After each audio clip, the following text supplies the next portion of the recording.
Naming dapat makaalam nito. So, nakita niyo yung video ko tungkol kay Gama, 'di ba? Yung Belgian Malinois na dumating sa amin na in-adopt ko dahil sobrang payat, hindi maalagaan ng owner, hindi mapakain na nung nag-aalaga sa kanya. Iniwan 'yon nung una niyang owner. Tapos ganun nga ang ginawa nung nag-aalaga, hindi niya mapakain. Nakatali na maikling tali lang. Tapos nandun sa bakuran na kawawa, talaga takot na takot yung aso nung dumating sa amin. So kasi ang pag-aalaga po ng mga dogs, meron pong kaakibat na responsibilidad po yan, guys. Okay, ibig sabihin, may gastos po talaga yan. Meron po yung kailangang mga gawin kayo para po masabi responsible owner kayo. Hindi po pwedeng gusto nyo lang mag-alaga, kukuha kayo ng aso, kahit Aspin pa yan, kahit Philippine aso pa yan, or purebred dog, or mixed breed, or whatever, no?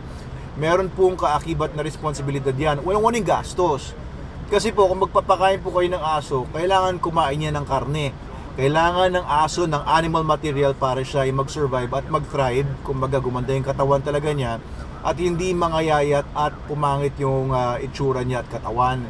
Ang aso po ay hindi po herbivore, hindi po talaga sila omnivore. Sila po ay facultative carnivores. Ibig sabihin, tinotolerate lang nila yung mga plant materials, pero talaga ang kailangan ng katawan nila at hindi sila magsusurvive kung wala pong tamang animal materials, mga karne. Mahal po ang karne. Tapos kung bibili naman kayong dog food na puro karne kagaya ng SDN42, medyo talagang gagastos kayo. For example, yung dog ko ang Belgian Malinois ko sa bahay na si Logan, isang adult Belgian Malinois na na siya, 12 years old, 36 kilograms. Hindi ko lang natimbang ng mga nakaraan, pero ang pagkain po niya ay mahigit kumulang nasa mga 350 grams to 500 grams, almost kalahating kilo ng SDN42 kada araw. So ang gastos ko sa kanya sa retail price ay nasa mga 133 pesos per day sa dog food pa lang. Kung gagamit naman kayo ng ibang dog food, mga ganun din, mas mahal pa. Kasi halimbawa, gagamit kayo ng yung mga 21% dog food na sabihin na nating 90 pesos hanggang 190, ay kailangan pakainin niyo yung aso ninyo ng 1.5 kilos or mga 2 kilos para masapatan yung pangailangan niya at the same amount. Kasi syempre kapag malabnaw yung dog food na pinapakain ninyo, mura nga siya, pero dahil konti lang yung nutrition niya, kailangan nyo pakainin ng marami. Gagastos din kayo ng mahal. Abot din kayo ng mga almost 200 pesos kung yung mga mumurahing mga dog food. Kung gusto nyo talaga masapatan yung pangangailangan ng aso. Ang ginagawa naman kasi ng iba, papakainin ng mga mismis at saka kanin, lamig, o kaya yung mga tutong o yung papanis na kanin. Dahil nga, syempre mahirap ang buhay ngayon. Buti na lang, tumaas na yung minimum wage para sa mga may trabaho. Marami po sa atin, wala naman trabahong regular, walang trabaho na alam niyo maasahan talaga na, o may mga trabaho nga, hindi naman binabayaran mga employer nila ng minimum wage, below minimum ang binibigay. So anyway, mahirap po talaga mag-alaga ng mga aso kung hindi po kayo talaga fit, lalo na po yung mga malalaking dogs. Kung hindi niyo po kayang tustusan yung 100 to 200 pesos per day, ay wag po kayo kumuha ng mga ganyang aso, kundi pagmamalupitan nyo po sila dahil sa, hindi naman sa hate nyo sila, pero dahil sa hindi nyo mabigay yung pangangailangan nila. Mga basic requirements pa lang yun, food pa lang po yun.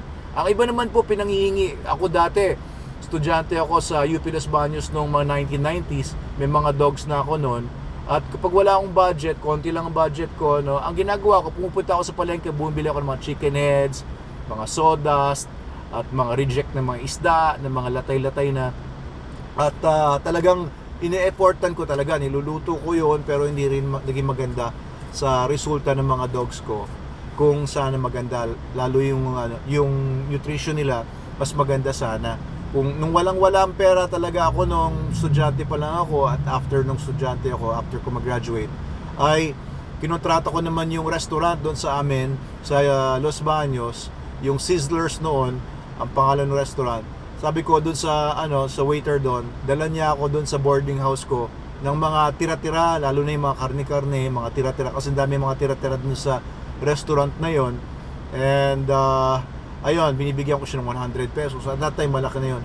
100 pesos kada may dadalhin siya sa bahay. So ayun, doing that, nakaka-survive yung mga aso, pero hindi naman sila talaga maaasahang maganda yung katawan kung hindi po maganda yung balanse ng mga nutrients doon sa ipapakain niyo pong aso, papakain yung dog food or food sa kanila. Okay, eto pa, halimbawa yung aso niyo nagkasakit, no, hindi niyo pwedeng tiisin yan, lalo na kung ilang araw na hindi kumakain. Meron po kasi talaga, hindi nila ibebet.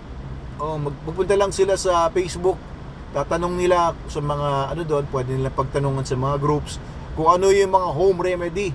Kaso hindi po lahat ay nadadaan sa home remedy, at marami po nagsasabi ng mga mali-mali pa doon sa mga home remedy recommendations nila. So kapag ganun po, hindi niyo po kayang i-vet, kasi minsan pag pupunta kay vet, consultation pa lang 300 to 500, pataas pa. At syempre pagka yung kailangan niyo siyang i-deworm, kailangan niyo bigyan ng Bravecto or NexGard, Simparica para sa mga ticks and fleas or galis, o kailangan bigyan ng iba pang mga gamot, antibiotic, syempre gagastos po talaga kayo. Asahan niyo na po yan, kapag nag-alaga kayo ng aso, meron po kaakibat ng ganyang gastos. Okay, bukod doon sa paggastos po ng pera, ay kailangan niyo pong bigyan ng proper space yung aso.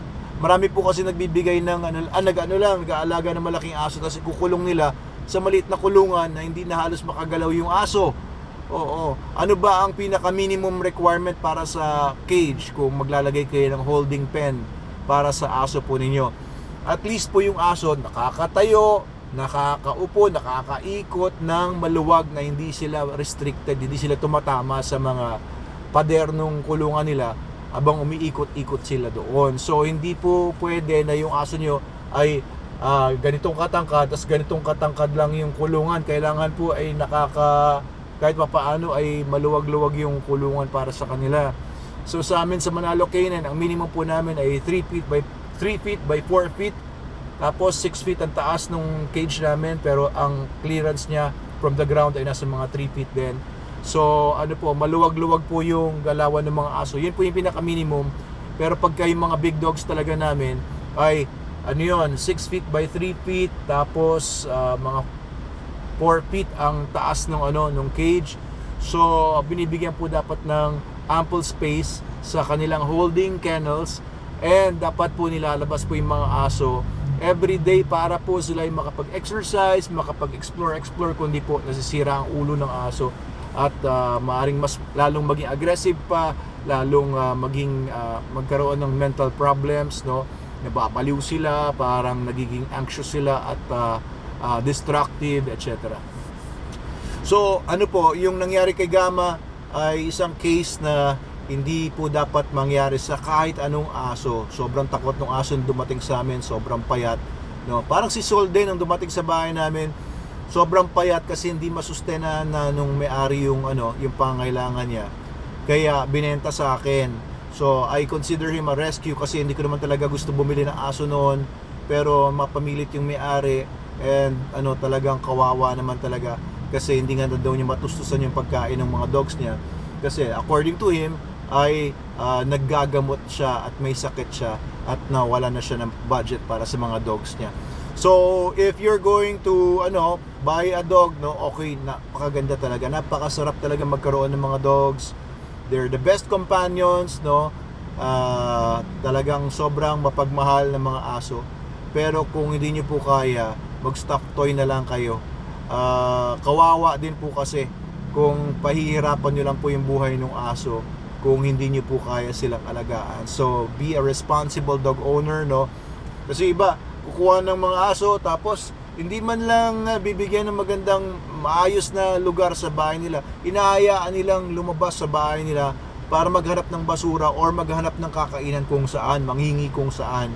Kailangan po yung mga dogs po natin ay nasa isang restricted area lang, sa loob lang ng bakuran ninyo, nakatali, maayos yung tali, mahaba-haba, at pwede rin naman nakakulong, pero dapat may space talaga.